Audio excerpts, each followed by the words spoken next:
That's the name. Thank you for reminding me. Good morning, everybody, and welcome to the highlight of human civilization. And you know what I say? Let there be light. Let there be lighting. Let us be prepared for once. Look at that. Look at that. That's called production quality. Impressive, I know. If you'd like to take this production quality up to a level that nobody's ever seen before, well, all you need is a cup or a mug or a glass, a tankard, chalice, a stein, a canteen, jug, or flask of a vessel of any kind. Fill it with your favorite liquid. I like coffee. And join me now in the unparalleled pleasure, the dopamine hit of the day, the thing that makes everything better. It's called the simultaneous sip, and it happens now. Go. Yes, I did get a haircut. Thanks for mentioning it. Do I look more like my mug now? Yeah, look at that. Identical. You cannot tell the difference between me and the picture on my coffee mug. Which one's me? You can't tell. You can't tell. Well, today is just the weirdest, wonderful day. There is bad news too, but everything is weird. And I'll walk you through it, but that's the theme for today. Reality has started to bend in a way that's really remarkable. Everything's in play right now. Everything you think is true is on the table. Doesn't mean it's false, but everything's in play right now. I don't think I've ever seen that before. Have you? Does this seem different to you? Here's what I think. I think that the civilization is going to another level of awareness, and it's going to be a bumpy ride. The bumpiness is what we're feeling now. But if you look at what we understand, at least the informed part of the public, what we understand to be true is changing in such a fundamental way in just the last few years. But it seems to have accelerated, and even today, I would say, has reached some kind of peak so far. It's going to keep going. But here are the stories of the day. Did I see that Sam Bankman-Fried, the crypto alleged scammer guy, is back in prison? And is it true, because I saw this, and I need a confirmation of this, did he really get put in the same jail that Epstein died in? Did that really happen? In the real world, that actually happened. Can somebody confirm that? Can you confirm it's the same place that Epstein, I mean, not the same cell, but... All right, I'm not seeing a confirmation of that, but I saw it on social media. So I don't know. I thought you'd be confirming that by now, but you're not. So let's put a question mark on that. So Stephen King, famous writer and lefty political person, Stephen King, he asked this question, and I thought it was worthy of me answering it on Twitter. He said on Twitter, so here's a question. If you consider yourself a loyal American, how can you possibly support a man who fomented insurrection in the United States Capitol? Now, is that a good question? Well, it's a good question if you live in a certain bubble of reality. So I thought, hey, who better to clear up this situation than me? So I answered him, and I said, he was talking about the January 6th, and I said, it's an absurd narrative half the country believes. That's why you are so confused. You have literally been brainwashed by your team. And then parenthetically, I said, I'm a trained hypnotist, by the way, so I'm speaking as an expert. And then I said, find out how many times you have had the same experience with this quiz. And then I attached to his tweet the 20 or so, I don't know what it's up to, 20 or so major political hoaxes that everybody on the left believed. Now, what do you think happened if he saw my tweet? Now, I attached 20 examples that are just like this one. 20. They're just like this. They're things that didn't happen, but his news told them they did. Now he hasn't responded, or at least I haven't seen it. I don't expect him to respond. But aren't you curious what somebody's brain would do? Aren't you? He did? No, he did. He didn't block me. I don't think he blocked me. But aren't you curious what would happen to his brain if he saw it? So just walk yourself through this. So suppose he sees that the tweet comes from me. Now, presumably he would know, what Dilbert is and who the Dilbert guy is, do you think? Is that a fair assumption that you would recognize my name? What do you think? Probably. Most writers know other writers, etc. So he would probably be aware. And then he might check to see how many followers I have as sort of a, indication of weight. So he'd see I'd have a million followers. And he would see that my interpretation is very different from his, and that my interpretation does answer the question. That doesn't make it right. It's just that, the answer I gave fits the variables in question, right? There's nothing that's not explained by it. But what would he do? What do you think a normal human brain would do when presented with an opposite reality that actually makes sense? Now, it's doubly interesting because he's a fiction writer of, great renown. If you're a fiction writer, isn't it a little bit easier to move from, one reality to another?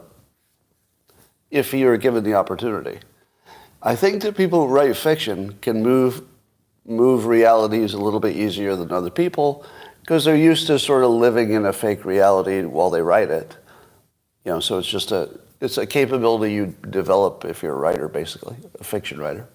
I do it when I write comics. In order to write a Dilbert comic, I put myself in the office. I go, okay, I'm standing there, I'm in this situation, what's happening now? So I'd be very curious if he looks at the list of 20 hoaxes and he does what I've seen other people do. All 20 of those are true. Do you think that's going to happen? Do you think he's going to look at a list of 20 hoaxes, which, by the way, the news admits are hoaxes, like the Hunter laptop would be the best example. Anybody who looks at this list can very clearly see that the news has been giving you ridiculous fake news for years. What do you think would happen? Now, here's what should happen. There should be massive cognitive dissonance, meaning that the reaction would look like word salad or an attack. Here's what you would expect. He would attack me personally. Oh, aren't you the canceled racist guy? Right? So that would give him something to say without having to address any of the points. So that would be one way. So you could predict that one thing would just be a personal insult. Another thing would be ignoring it completely because it's too awkward to respond to it. Can you imagine if he responds? He's never responded to me in the past. I've tweeted at him a few times. So not responding would be my first guess.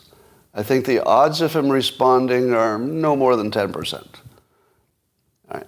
But the other possibility is wild hallucinations, where you say everything on the list is true, why are you saying these are hoaxes, et cetera, et cetera. But he actually believes that people wandering around without weapons were intent on literally conquering the country, like actually. He believed that. So a lot of people do, I saw in the comments. The U.S. Department of Health and Human Services has advised their employees in San Francisco to work remotely because the city is too dangerous. That's right. The federal government just told its employees not to go outdoors in San Francisco. It's too dangerous. Not to go outdoors. Don't even be there. The place is too dangerous. So at the same time, there's a video of the Oakland police riding around in an armored vehicle an armored vehicle in Oakland. So basically, the police are going full military. Do you think you should walk around in Oakland? No. Also, do you think you should drive through Oakland or near it? Not unless you got a full tank of gas, and make sure your cell phone's charged. Because you don't want to have your car break down anywhere near Oakland. Right? Our cities are frankly too dangerous. A number of people ask me, my book will be, I hope, if everything goes right, on Thursday this coming week, my book will be available for sale. My new book called Reframe Your Brain, which will be the biggest thing that ever happened in the United States. Even if you don't realize it, it will be anyway.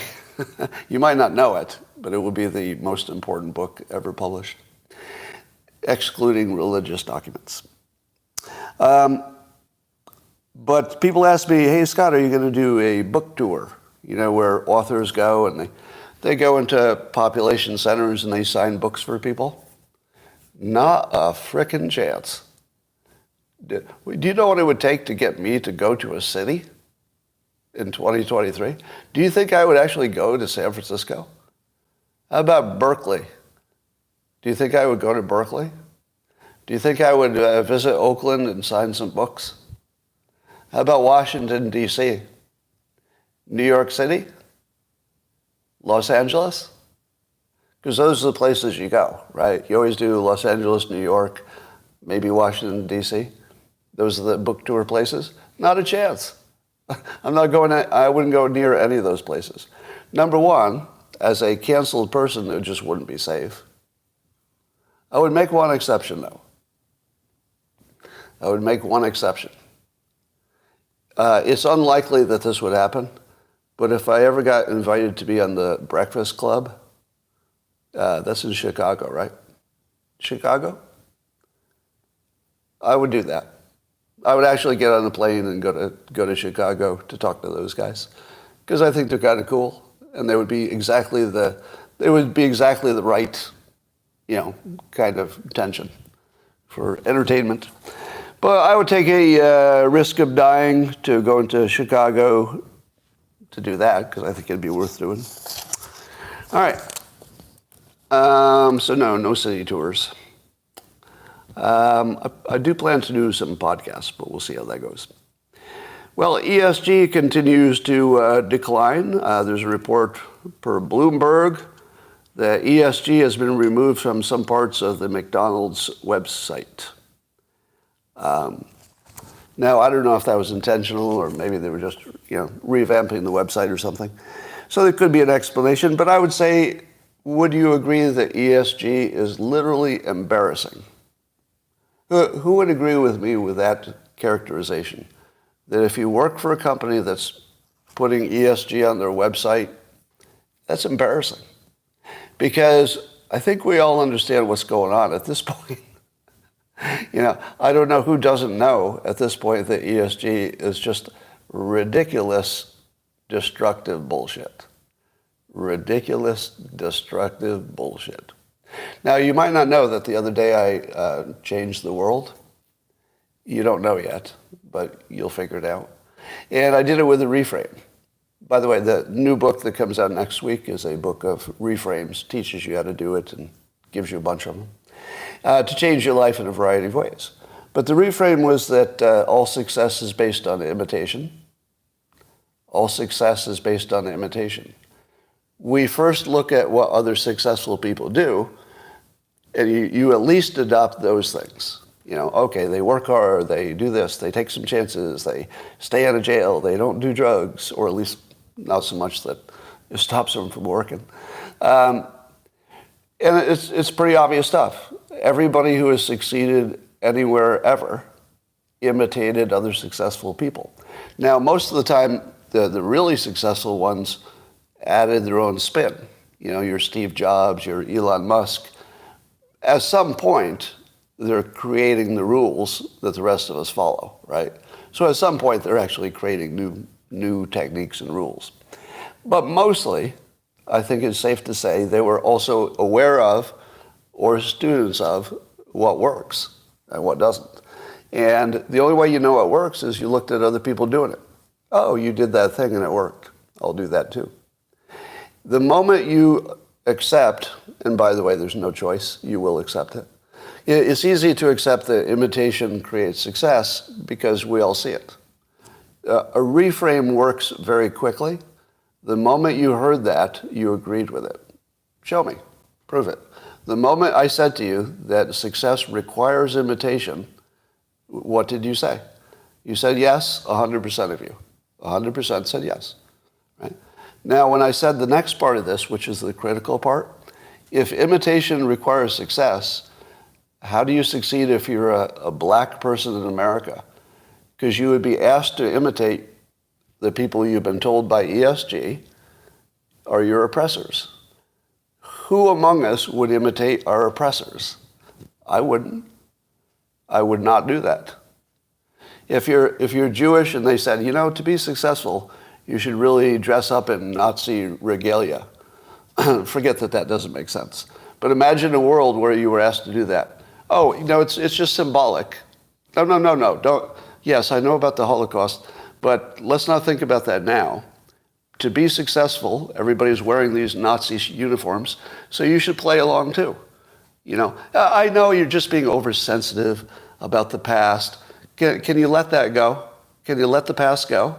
Just wear the Nazi uniforms like everybody else, and you'll be successful too. Imagine if that was the Jewish situation.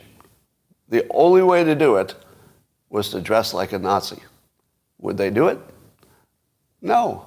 Well, you know, it's a big world, so there's always somebody who'll do anything. But no.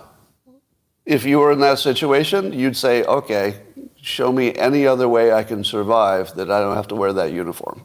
I will do anything but put that on. Now, that's a little more dramatic, maybe not much, than the black American situation. You've been taught since you were born, you know, there was slavery, you were oppressed by a certain class, followed by, you know, how many decades of, you know, severe discrimination at the hands of who? People who look like me, right? People who dress like me, look like me, talk like me. Then you get your CRT, then you get your DEI, then you get your ESG, and there's an entire industry that's evolved to reinforce that there's an oppressor class, albeit mostly the past, but still in the present, and there's a victim class. Whoever was taught that they're a victim and then asked to dress and act like the people who are their oppressors. Has that ever worked in any society ever? Of course not. Of course not. It couldn't possibly work. And every one of us know it, and every one of us can see it. So here's the part I'm adding today. Let's say you buy into my framing, and I know you do. Every one of you agreed. By the way, I'm watching the comments. Not a single disagreement. Just think about that. Not a single disagreement. Not a single person. You all see it. It's obvious. Here's the second part that you might disagree with. The why of it, you know, the why Black America is not doing the things that successful people do. And again, this is on average, right? There are plenty of successful black people. I don't have to go through the whole speech about whenever I talk about a group of people, I'm never talking about all of them. Never. It's never about all of them. People are too different. You don't need to tell me, because I'm telling you that any mention of a group does not require that you believe all of them are alike, right? So we're at least adult enough not to fall into that trap, right? But generally speaking, there's some generalities.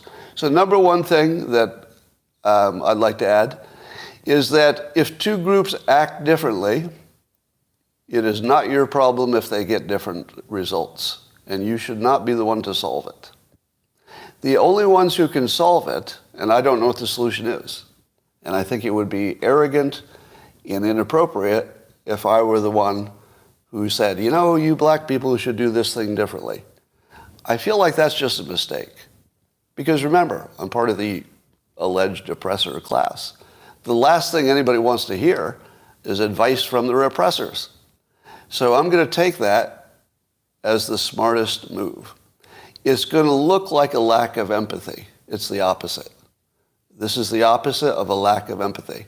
I'm going to show the greatest level of respect and empathy for my fellow citizens of the United States by saying, you can solve this. You know exactly what the problem is. I honestly don't know the solution, and I don't even know what I'd try. I don't even know what I'd try first. I have no idea. But that's not for me to solve. I can tell you what it takes to succeed, but I can't tell you what's in your head or how you should change it or how you should think differently. That would be completely out of place. I wouldn't want to hear it from anybody else. Like if somebody were giving me that kind of advice, it wouldn't go down that well. I'd like to figure it out myself. And I think that we should be willing to give Black America the respect of letting them work it out. And the longer you try to fix it for them, the worse it gets. The worse it gets. Now, I don't think this was always the case. I think when things were, slavery and Jim Crow and all that stuff, that you needed a big, big outside push. So in that case, yeah, white people should be fully involved trying to fix this horrible systemic situation. But once you get to where we are now, where it's really about any individual who walks into a job can probably get that job if they do the right things. Did you hear the story about the highly educated black guy? This just happened. He had an engineering degree, no drug problems, never been in jail, and he starved to death because he couldn't get a job. Did you hear that story? It was tragic. There was a black man, highly educated, did everything right, and then he starved to death. He actually starved to death because he couldn't get a job in America. Do you know why you haven't heard that story? Because it never fucking happened. And it never will happen. That cannot happen in America. It just can't happen. There are no poor, educated people who stay down in jail. There aren't. No, well, educated to the point of being an engineer, let's say. Certainly there are people with educations who are struggling for different reasons. But if you do the things that people do to succeed, it just works. There's not special rules for one class of people. Everybody who does the same rules of success, they get there. Now, should I worry that one group has, on average, lesser performance than some other group? No. Stop caring about that. It was right to care about that when things were dire, slavery. If you talk about slavery, absolutely you're talking about classes of people. That is the right frame to talk about what's happening on. Oh, a whole class of people are slaves. A whole class of people are suffering Jim Crow. In those situations, yes, you should absolutely focus on the group because you got to fix a group problem. But we're way beyond that now. We're now in the age of the individual.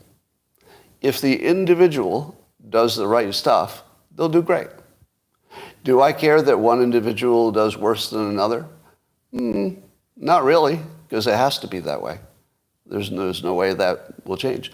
Do I care that the average of some group is not doing as well as the average of some group under the specific situation that they all have access to the same rules of success? And in that case, I don't care. As long as the law is giving everybody a good shot, and as long as everybody has some path to succeed, maybe not identical paths, but some path, you just have to let people work it out. So I think now we have to push it back to the individual and say, look, honestly, I don't know why things aren't working out for you. I know what works, and I know what you're doing, and it's all the stuff that doesn't work, but you need to tell me why you're not doing it. It's not for me to tell you why you're not doing it. Because as soon as I tell you why you're not doing it, it's just trouble. I should just show you what works. I should make every availability to you. If you'd like an introduction, yes. If you'd like some mentoring, yes. If you'd like some access that maybe you feel you're denied, yes. Just ask.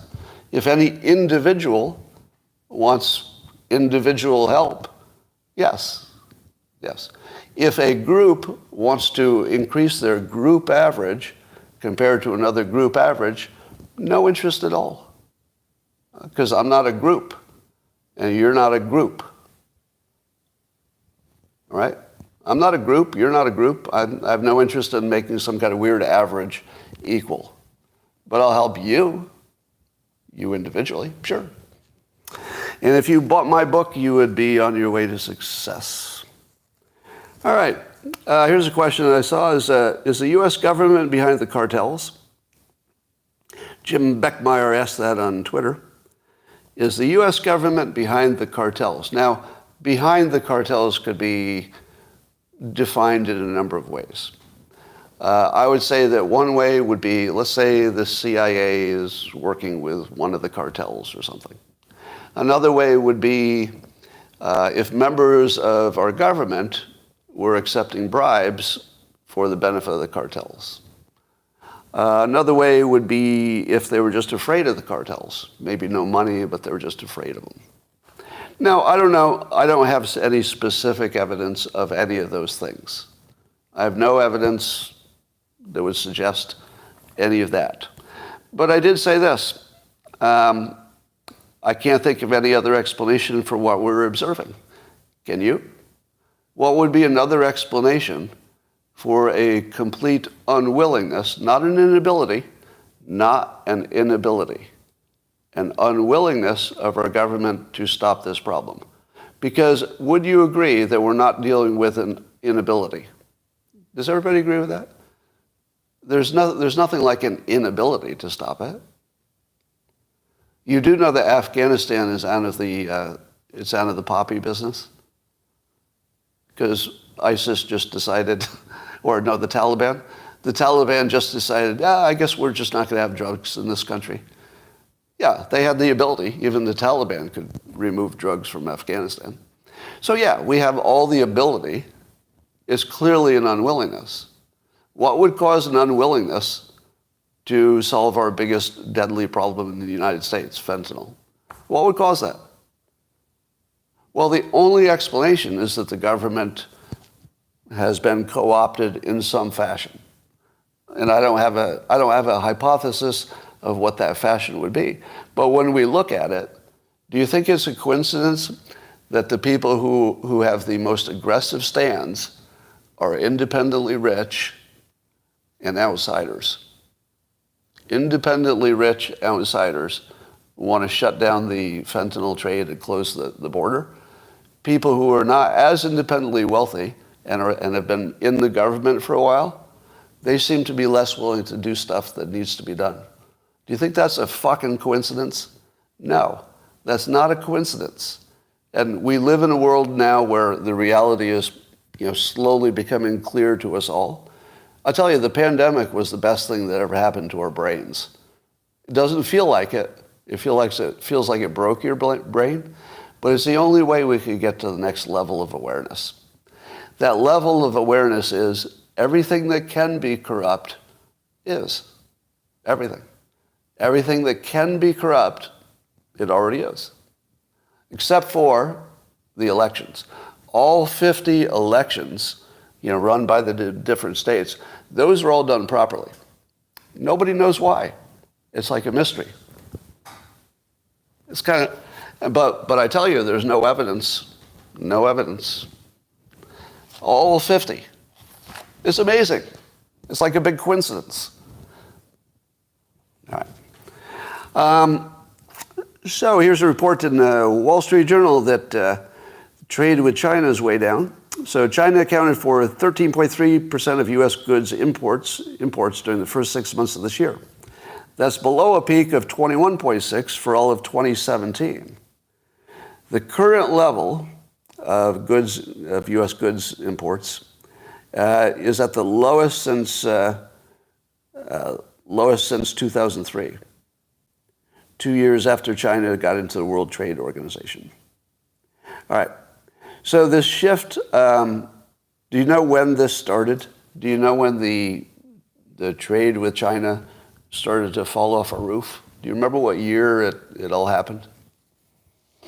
According to the Wall Street Journal, this happened, the shift started in 2018 as the Trump administration imposed tariffs on a range of Chinese products. 2018. Was there anything else that happened in 2018? 2018. What else was happening in 2018 relative to this? 2018 is when my stepson died of fentanyl overdose. 2018. 2018 is the year that I told you I was going to destroy the economy of China and I was going to make us decouple. The shift started in 2018.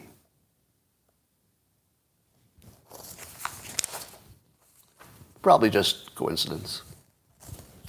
What year did ESG start taking its nosedive? Did you notice that ESG sort of fell off a cliff right about the same? Yeah. It was 2022, wasn't it? What year did I say I was going to destroy ESG? 2022. 2022. Was it 21? No, I think it was 22. So probably just coincidences, right?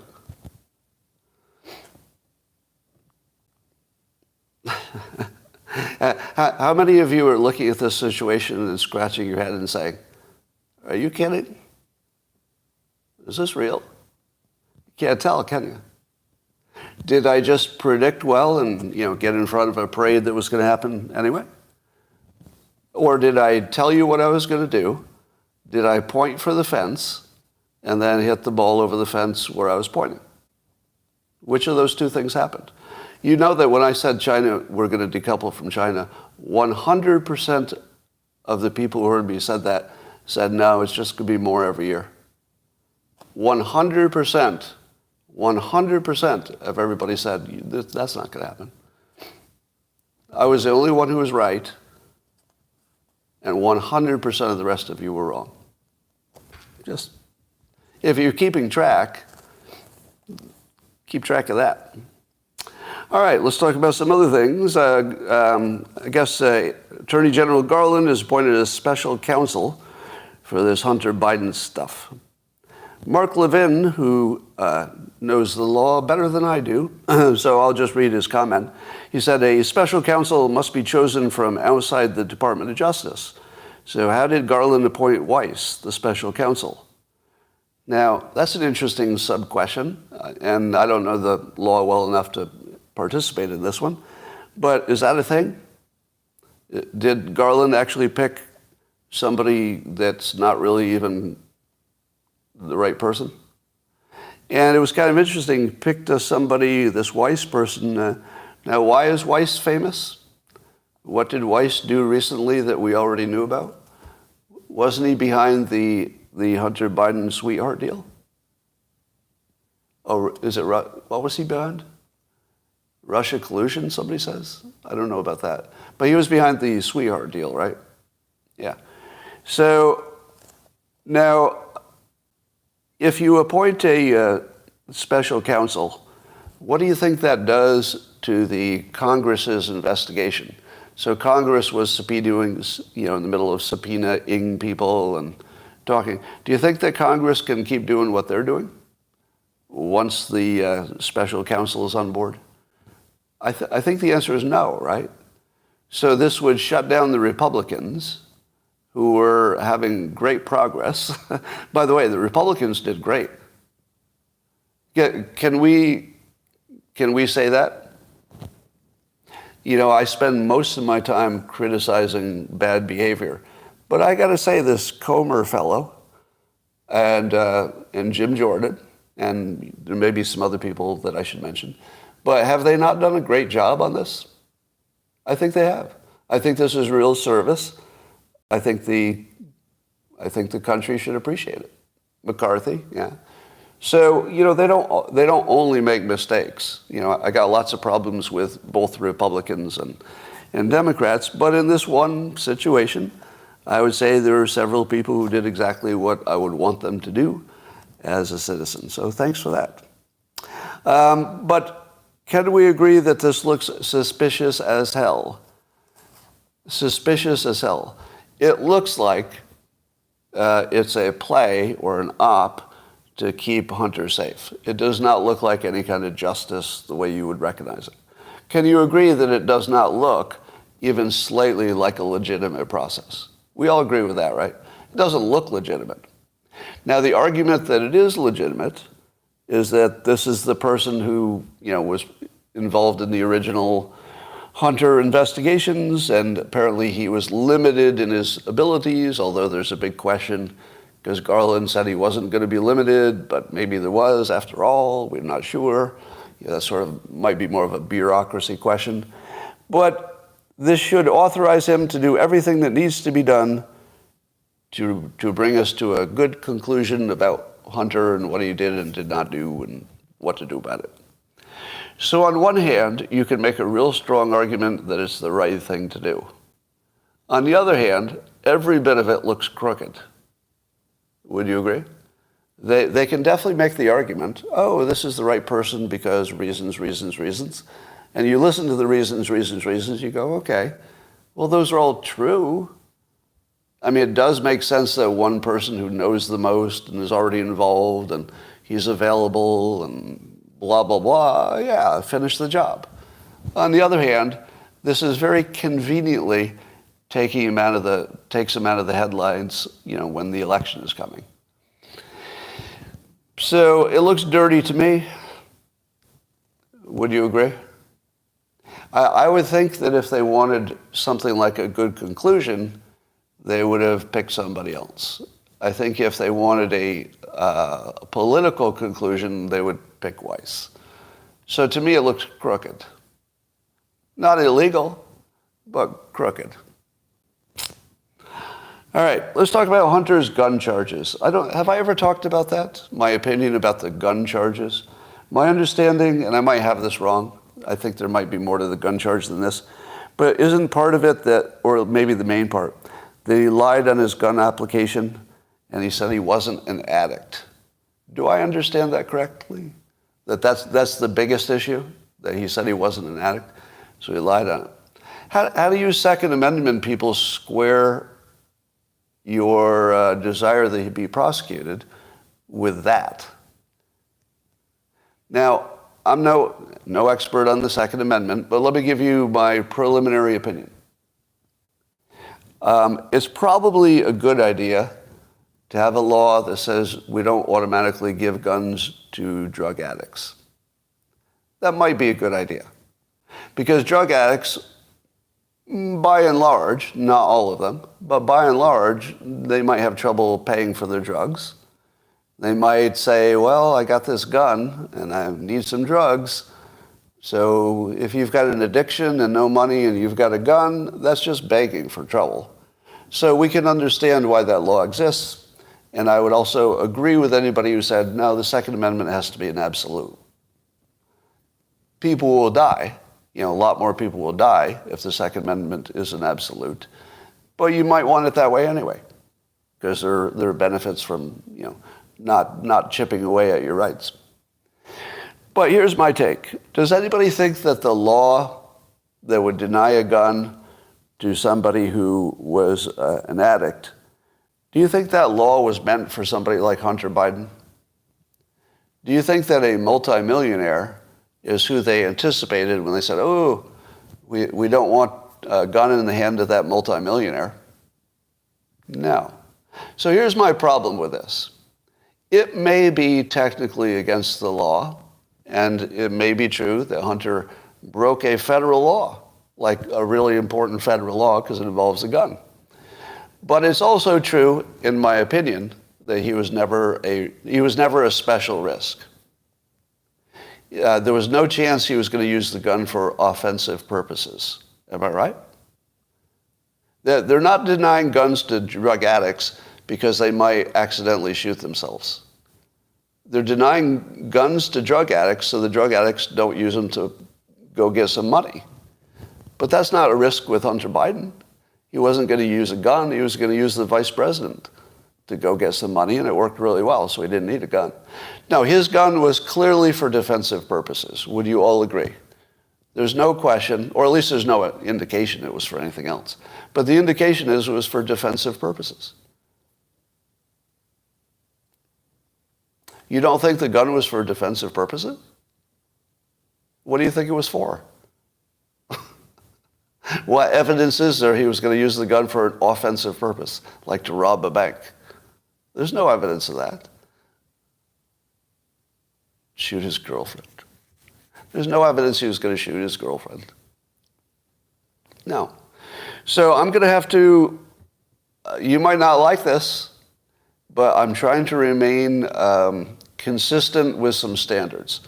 And one of my standards is there's a reason that humans get to judge the law, right? There's a reason it's a jury. There's a reason it's a judge in some cases. You need a human being to say, did this law work for this situation? In my opinion, this is a misapplied law.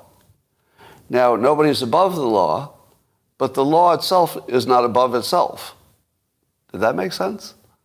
Nobody's above the law, but that doesn't excuse the law from being stupid. The law can't be above itself. I mean, the law still has to make sense, right? If somebody passed a law that said you can't wear a blue shirt and they execute everybody who does, you wouldn't say to yourself, well, nobody's above the law. You'd say, no, we got to change that law right away. There's something wrong with the law. You wouldn't say there's something wrong with the person who's resisting the law if it's a stupid law. And although the law is arguably makes sense, I'm not sure I would have backed it. I'd have to hear the argument. But I think there's no chance whatsoever this law was designed or passed with somebody like Hunter in mind. So I think there needs to be a penalty, because lying on a federal document, that should have some kind of penalty. But I'm thinking whatever is the smallest penalty. Definitely not jail. Definitely not jail. Does anybody think he should go to jail for that? Trying to protect himself with his Second Amendment rights? You actually think he should go to jail for that? So I would argue that you're just in team play. You're in team play mode if you think that. That just feels like a team play decision. You couldn't possibly think that somebody wanting a handgun to defend themselves in the United States, you can't think that should go to jail. All right. Well, we won't solve this today, but that's my opinion. Now, that doesn't relieve Hunter of any of the other things he may or may not have done. But I have a second question. So look at all the influence buying stuff. Is it a FARA violation to be an introducer? If your only job is to make introductions, is that a FARA violation? Now, forget for a moment that there's a debate about whether that's the only thing he was doing. But if it's the only thing that could be proven, and so far it is, so far the only thing we've seen is introductions. Do you think it should be illegal to make introductions? I don't. If there's a law that says you can't introduce people from another country to someone in this country, there's a lot of people who are going to go to jail, aren't they? What would happen if you knew somebody in another country, they were just a friend of yours, and they called you and said, Scott, you deal in politics a lot. Could you connect me with, some senator? And I would say, well, you know what? We follow each other on Twitter. Yeah, I'll send a DM. You've got a problem over there. Maybe it's in our interest too. It's not against the interests of the United States. It's just somebody wants maybe knows who to talk to, sort of thing. So I wouldn't even think twice. I would think, oh, my Afghanistan friend, sure. I'll send a DM to this person I just happen to know. I'll connect you. Would that be a FARA violation? Did I just describe breaking the law? Can somebody tell me the real answer to that? I mean, I think we're just guessing, but... Well, let's say he paid me. Let's say I got paid for it. Let's say my friend said, you know what? I'll invest in your company or something. It'd be a nice favor if you could make this introduction for me. So I'm not going to say it's not illegal because I don't know. But I'll give you my opinion. It should not be illegal. It should not be illegal. If it is, maybe it is. But do you want to live in a world where you can't introduce people? I mean, seriously. Do you want to live in a world where you need to sign a piece of paper and a document and tell the world, I might introduce somebody? Now, of course, if it's your main business, you're going to do a lot of it. But I have a real problem with introductions being illegal. Now, my guess is this. My guess is that since Hunter was operating somewhat openly, wouldn't you say, as do other people, somewhat openly making introductions. I don't think that Hunter thought it was illegal. Do you? My guess, this is just speculation, so I can't read his mind, right? But without the mind reading, if I put myself in this situation, I doubt I would have acted so visibly if I knew it was illegal. I think I might have said, I've got an argument why it's not. And as long as I have an argument, I'm going to be okay. The argument might be a little specious, but as long as I have an argument, I think I'm okay. And the argument would be, I'm not asking anybody to give any favors to this other country. I'm simply introducing them. And people meet people in the ordinary course of life. Maybe they could have found this person on their own. It just would have taken more work. I'm just saving them some time. So I have a feeling that introducing people is going to end up not being illegal. That there would have to be the extra, something happened because of it, some influence. Yeah. So it's not illegal, but maybe he did more, some people say. Now, I'm not judging the more. I'm just trying to predict where this will go. In my opinion, Hunter is not dumb. At least, not in the classic way. Like his IQ seems to be high. Would you agree with that? He's done some things that you wouldn't do and I wouldn't do, but, drugs are involved, etc. But he's not a low IQ guy. Nobody thinks he's actually low IQ, right? Nobody. So if you're that smart, you don't think you figured out a way to do these sketchy things in a way that at least you have a good argument. Because I think in his case, he probably thinks, if I have an argument, the government's going to leave me alone because I'm too politically connected. If he had no argument, it was just like flat-out crime, well, he would probably think he wasn't protected. But if he had something of an argument, that's probably enough for the government to leave him alone if you're that connected to the government. I would not be surprised if none of the Hunter Biden stuff turns into a major crime with jail. To me, this is the stuff that ought to get worked out. Now, I'm not being naive. I do think that he was selling influence, or at least the illusion of influence, which is so close to real influence that, I don't know, I wouldn't even make a distinction, really. But I don't think it's going to be provable. Do you? I just don't think it's provable. So I think the outcome will be no jail, and they'll hide this as long as they can. The statute of limitations will run out on some stuff. It'll just trickle into nothing. Well, RFK Jr. had what I consider the best take on the Hawaii fires, which the death count is up to 59, I think. No, 80. I think the death count is up to 80 the last I checked, and it's going to get worse. But instead of blaming climate change, which is the idiot move, if I could just say that, blaming the Hawaii fires just on climate change, that's sort of an idiot move. Nobody knows that. We can know it's a factor. It could be a factor. But we don't know that's the reason. So RFK finds the high ground here, and he basically says, Hawaii fires result from poor tending of the land. So he goes into his explanation of why the land was ready to burn that way, but he doesn't dismiss that there could be a climate element to it. And but he says you don't know. I mean that's way more than we know, right? Now that's consistent with his theme for drugs and food. We just don't know they're safe. And then he takes that to climate change and he says, maybe, but we don't know that. The part we know for sure is we're not managing the land and the water correctly.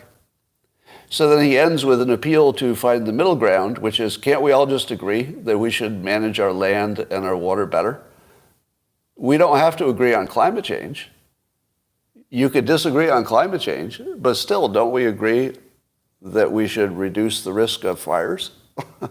So, and it's funny watching him find the common high ground that you can't argue with. There's just no argument to that. Who is it who say, no, we should not manage our fire risks? Nobody, right? Of course. So I think you found the perfect sweet spot. Don't become a climate change crazy person, but don't ignore that the brush is extra bad this year, so you should do something about it. I just liked his reasonable middle ground because it's so rare that anybody can find the middle. All right. CNN is starting to show a little doubt about funding the Ukraine war. And I'm going to call this as a signal of some kind of a shift. So last week, CNN had a poll that said 55% of the public doesn't want Congress to give more money to Ukraine. And 45% say yes. So that's a pretty solid lead saying don't give more funding to Ukraine. And the way CNN is talking about it is, here's their actual sentence on their website. The White House on Wednesday downplayed CNN polling showing most Americans oppose the funding of Ukraine. Think of that choice of words. This is CNN. They love them some Democrats, but they're saying they showed their own poll. So their own poll says that funding is not popular by the public. And then it says the White House downplayed the CNN poll. So you can see them beginning to turn, right? They just turned on them. It's like, wait, this is our poll. Imagine being CNN. Imagine all the water that CNN has carried for Democrats. CNN is just doing everything for Democrats. And then they put out their own poll, and the White House downplays their poll. Imagine how you'd feel. I've been carrying your water for years. I've told every imaginable lie you could imagine and pretended we believed it. Could you just say that the poll is actually meaningful? It's our poll. A little bit of reciprocity wouldn't be the worst thing. You can almost feel like the tension there starting to form. Of course, you would not be surprised that the Democrats are strongly in favor of funding. The Republicans are strongly against further funding. And where did we get to the point where the opinions about unnecessary wars reversed? When did the Republicans be the ones who don't want unnecessary wars? Do you think that the only thing happening is team play? Do you think that if a Republican had been the leader who said, we got to do this Ukraine thing, do you think the numbers would be actually reversed? And the Democrats would be saying, my God, why are you funding this war? Of course. Then let me ask you this. Do you think the media is the reason for the war? Because the media is what causes us to be divided. Let's say the media's business model of chasing outrage. It causes the teams to move to their teams. And now it's caused a huge number of people to be in favor of an unnecessary war so that they can be on the other side from the Republicans. To me, it looks like team play is why we fund the war. It doesn't look like we thought it out and it's in our favor and we've considered all the alternatives and, it doesn't look like that. It looks like the media poisoned the public to the point where you just can't be on the other side's team. It's impossible. And that's why we have enough support to fund it. Because 45 he can get away with, but much less than that he couldn't. All right. I saw a video in which Klaus Schwab, if this is real, because remember, we're in the age of deep fakes, I think this is real, but I'm not going to guarantee it. So put a little question mark, put an asterisk on this story, because the video itself could be fake. I think it's true. But anyway, here's what Klaus Schwab allegedly said. In the new world, he's in trouble right off the bat in the new world. And all of you just went, ugh, what's wrong with the old one? All right, in the new world, you have to accept You have to accept total transparency. It will become part of your personality. You have to accept it. In the new world, you have to accept. Yeah. Everything will be transparent. If you have nothing to hide, you have no reason to be afraid. So what do you think of that? Is that is he telling you that he's going to make you do it? Or is he predicting? Is he saying he's causing it, or is he predicting it? How do you interpret this? All right, well, I'm going to make your heads catch on fire because I agree with him 100%. I agree 100%. As a prediction. Do you know why there's a 100% chance that you will lose all privacy? Does anybody know the answer? There's a 100% chance you'll lose all privacy. Why? Correct answer number one, you already have. Do you believe that any of your communications are not monitored? They only need a reason. They just need a reason, and they already have access to all of your bank accounts. They can unwind your entire life, all of your private messages, etc. Yeah. So you don't have much privacy. You just didn't know it was happening. It happened gradually until you didn't have any. But that's different from your neighbor knowing what you're doing. All right, it's bad enough that the government can know anything it wants. But it would be bad if your neighbor could just see everything. That'd be kind of scary. However, here's why I agree with the prediction. This is not a preference. I'm not talking about a preference. I'm predicting. You will have no privacy whatsoever because every individual will have the power to destroy an entire city. Do you disagree with my statement that in the near future, whether it's AI or biological entities or building your own nuclear weapon, do you agree that we're pretty close, maybe 20 years away, from the point where any individual can destroy an entire city? Yeah. Once you reach that point, will any cities be destroyed? Once you get to the point where somebody can, will they do it? Of course. Yeah, of course. Will they do it more than once? Probably. After they've done it 3 times and 3 major cities have been completely destroyed, what will happen next? We will realize there's literally only one way to stop it from happening again, and that will involve a complete lack of privacy for all humans that come in the country anyway. They will have to remove all privacy to prevent one person from destroying an entire city over and over again. Now, if you don't believe that prediction, tell me how else it could go. Do you believe that one person won't have that ability? Because that seems like a stretch. Or do you believe that they won't use it? Because that would be like not understanding humans. Maybe any one person won't use it, but if you have millions and millions and billions of people, somebody's going to use it. You only need one to destroy a whole city. So, and what would be the other way to fix it? The only way to fix it is to fix it before it happens.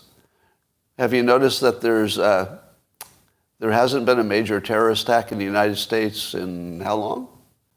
When was the last major terrorist attack in the United States? Do you think that's a coincidence? Do you think it's because no terrorists wanted to attack?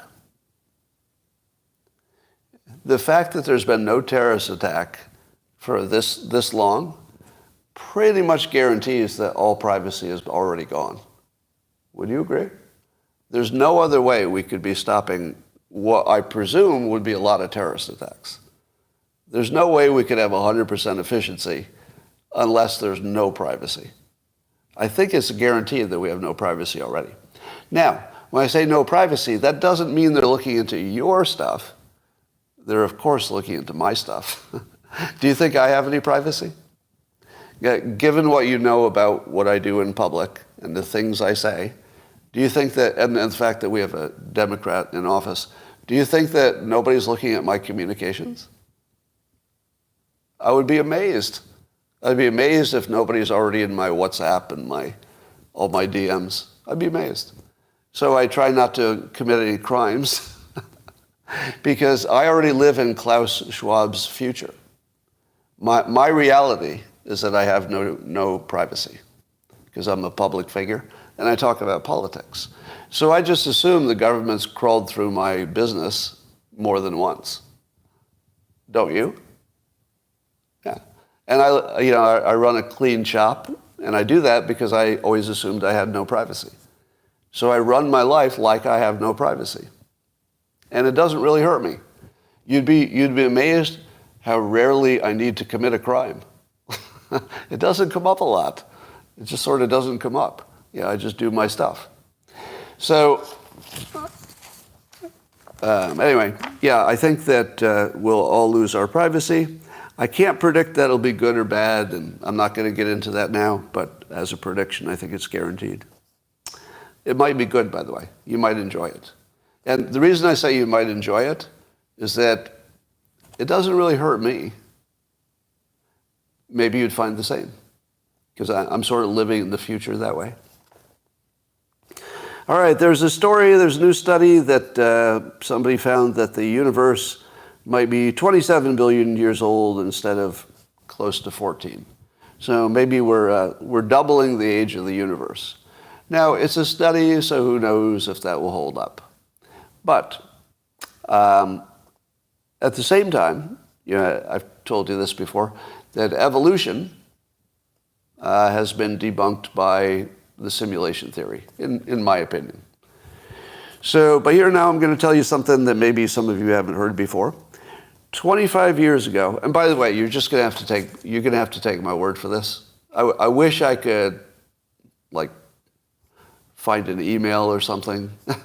But 25 years ago, I promise you on my dog's life that this is true.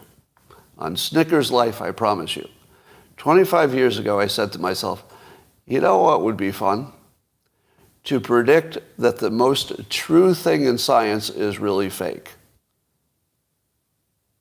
And I said to myself, if I do that and I wait a few decades, watch me be right. And here's the part that'll blow your mind. I wasn't fussy about what I picked. That's the weird part. I said, I just have to pick something that is guaranteed by all scientists to be true, whatever they say it is, and just say it's not true. And I'll say it in public, and I'll make a prediction that in your lifetime, the most true thing in science will be debunked. And the reason is, I don't think anything's true. And I also don't think that science has ever been close to the truth. It's pretty good at knowing what works, but not the truth, right? It doesn't matter when the Big Bang happened, because we can still build a rocket ship. It doesn't matter if evolution is true, because I can still drive my electric car, right? So the things that don't matter to your day-to-day, those can be completely fake, and you'd never know. You just go through life as if it's true. So I took some things which don't affect our actual day-to-day life, because those things I think will be true enough, but things that are just concepts. And I thought to myself, I could pick the Big Bang, because in my opinion, the Big Bang was the most ridiculous thing we've ever believed. Just by its nature, it couldn't possibly be what we think it is. I don't know what it is, but it's definitely not that, right? So here we are. So now there's a question that the Big Bang even happened, because I believe there's some galaxies that can't exist based on the life of the universe. But now maybe we got the life of the universe completely wrong. I think we're, just a few steps away from saying that the Big Bang didn't happen. Now, I won't go into the long description, but evolution is largely debunked at this point, in my opinion, and along scientific and rational means, not along religious arguments. No religious argument needed. It's just the Elon Musk argument that we can already build AI creatures and tell them they think they're real, and they would go through their life thinking they were real.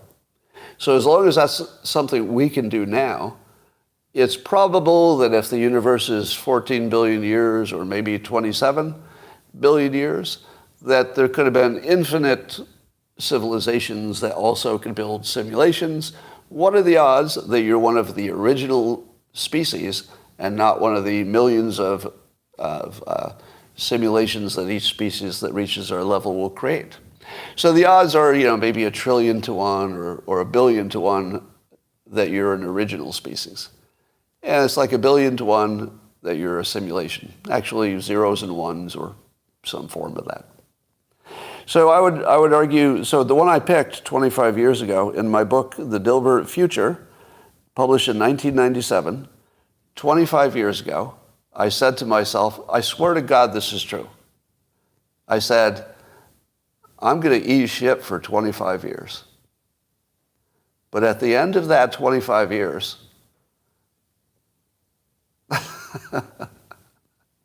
it's going to be sweet. And so I wrote a book in which I specifically said evolution will be debunked in your lifetime, not in religious terms, and I said that, not in religious terms, but in scientific terms because we don't understand the nature of reality itself. I said that specifically 25 years ago. Do you know what happened? I got canceled. It was the first time I got canceled. Does anybody remember that? Is anybody old enough to remember the blowback? Because I had a comic strip that was mostly, well, not mostly, but technical people and STEM people and science-y people really loved Dilbert. When I predicted that evolution would be debunked, I lost almost all of them. I was completely canceled by Science in 1997. Does anybody remember that? Now, that was before canceling was the thing it is now. So it didn't have that much effect on my publishers or my syndication. But the number of people who were willing to buy my books and read my stuff plummeted. I was canceled. Probably I lost 25% of my market, like overnight. That was the first time I was canceled. So 25 years I waited to be right. Could you do that? Could you eat shit intentionally for 25 years under the bet that you'd be right in 25 years? I literally did that. Here we are. Yes, I'm not right, you say. I don't know that I'm right. I only know that it's probably 1 billion to 1 that I'm right. So I can't guarantee it's not the 1, but there's 1 billion to 1 chance I'm right. At least. Maybe 1 trillion to 1. So I saw a tweet from the whole Mars catalog regarding simulation stuff today. And the tweet said, "This world is too crazy to not be a simulation." And Elon Musk replied to that with, "Tell me about it." Is that the best tweet? The world is too crazy to not be a simulation. And then the richest man in the world, who's building rocket ships to space, among other things, says, "Tell me about it." How could you be Elon Musk and believe that this is a real reality? How could you? Have you ever thought, what would it be like to be him? Every time he sits on the toilet and tweets, he changes the planet Earth while he's on the toilet tweeting. That's real. Now, not every tweet, because some of the tweets are just jokes. But if he tweets something serious, the entire world looks at it, reads it, thinks about it, changes how they think. There's a story about it. How in the world could he feel like he's living in reality? Now, the reason that I'm sensitive to that is that that's my life as well. My life is so unusual and has been forever that if I'm part of reality, I can't understand how that's possible. Or at least, the reality we used to think. If it's not a simulation and I'm not creating my reality as I go, how do you explain anything I've experienced? My reality is so far out of anything normal, as is Musk's, and similar but very different scale. Yeah. I'm going to tell you a story without much detail. There's somebody in my life, who I've been teaching the simulation concept and the idea that you can manifest your reality. And, this has been an ongoing conversation. And the person I talked to, I believe, has incorporated this. And I was having a conversation just, I think, the other day, in which the person was feeding back to me some successes that were so wildly unlikely. I mean, it involved a big coincidence. And the person was telling me like it was a coincidence. And I had to say, hold on. Do you see what's happening here? Do you have any idea what's happening right now? I taught you how to manifest your reality, and now you're telling me that you got exactly the weird, unusual thing that you wanted, and you're telling me that's a coincidence. You should have seen the look on the person's face. This is a human being that I pushed to a higher level of awareness. Somebody who just figured out that everything in this person's life suddenly, at exactly the time they learned the skill of manifesting, everything turned right in weirdly coincidental ways that could not have been under anybody's control. It looks like reality just wrapped itself around this person. Very impressive, and I got to see the evidence myself. So just the weirdest situation. Now, this is my everyday. Every day I wake up into a situation that there's something that happens that's so unusual that's in my favor, and it's something I wanted to manifest. And I think, how in the world? How in the world is this real? Anyway, so let me do it to you again right now. You're going to watch it in real time so you can make your own decision. Am I changing reality or just getting lucky? Because you're going to find that my reframe about imitation is the only path to success, and Black America needs to figure out what to do, given that they're locked out of the only path to success, because why would you imitate your oppressors? All right? So they have to figure that out. That is not for anybody to tell them what to do. They have all the capability. They're completely capable, and it needs to be something they do on their own. But the tools are here. So once they're freed from that I would call it the glass ceiling of types. But once they shatter the glass ceiling, which unfortunately nobody can help them with, they're going to have to do it on their own. But once they do, they'll probably dominate industries the way they've dominated other industries. If you say that, I've said this to some black leaders before, but I like the way it sounds, so I'll say it again. Whenever Black Americans had full access to an industry, they usually dominated, right? Sports, full access, dominated. Entertainment, fashion, music, culture, dominated. So why would we think that would stop with some future industry that, let's say there's some, there's a systemic reason that's keeping them away from it.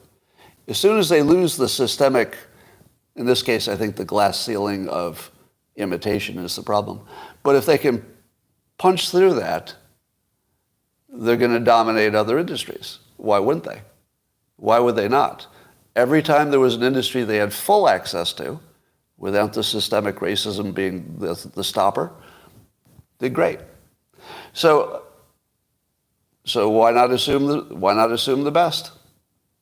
And I think that it's terribly damaging to say that somebody else has to change to fix their problem. If your path to success is waiting for your oppressor to change, how well are you going to do? But if your path to success is, oh, everybody who follows these same tools gets a good outcome, boom. Doors open, highway is free, drive right down it. All right, so this will be your test to see if I'm hallucinating, that I can change reality. Because you realize that I'm in a three-act movie, right? Do you all know that? You can tell I'm in a three-act movie, right? And you don't know what my third act is. Well, you don't know the solution to the third act. The third act was getting canceled. Would you agree? My third act was getting canceled worldwide. Every book disappeared. Every comic came out of every outlet. Same week. Third act. Thursday of next week, my book that got canceled but now is reborn will be available for sale. I'm assuming that the technical part works. It should be Thursday. So it'll be independently published with the help of Joshua Lysek, who's helping me with the editing and the business process of it. And that book needs to be the #1 book in the country. Once you see it, you're going to agree, because you're going to realize how much utility is in it. And part of that utility is selling the idea that reframing works. I'm going to create a micro lesson just for the people on the Locals platform. I've got about 200 2-minute lessons on a life skill or different way to look at things. So I'm going to add one today that will teach you why mindset changes actual reality. And it's based on old wisdom, not something I invented, but it's going to blow your mind. So you have to be on the Locals platform. That's a subscription service. And that, ladies and gentlemen, is what I need to tell you today. I'm pretty sure that all of you are at least emotionally on board with the following point, if not financially. Financially, if you can't afford to buy books, don't buy mine. Yeah. If you have any financial problems at all, don't buy my book at all. But if you don't, and you can afford a book now and then, you might enjoy changing reality. Because reality needs for me to have a third act followed by a fourth act. So if you want to be part of the fourth act, you're going to get your chance next week. And I would appreciate it beyond imagination, because as you can tell, it's not about the money at this point. I got plenty of money. So if you want to do something important, that'd be a good way to do it. And ladies and gentlemen, this completes my amazing live stream for today. And I'm going to say goodbye to the YouTube folks and hang around a little bit with the Locals crowd. And see you tomorrow.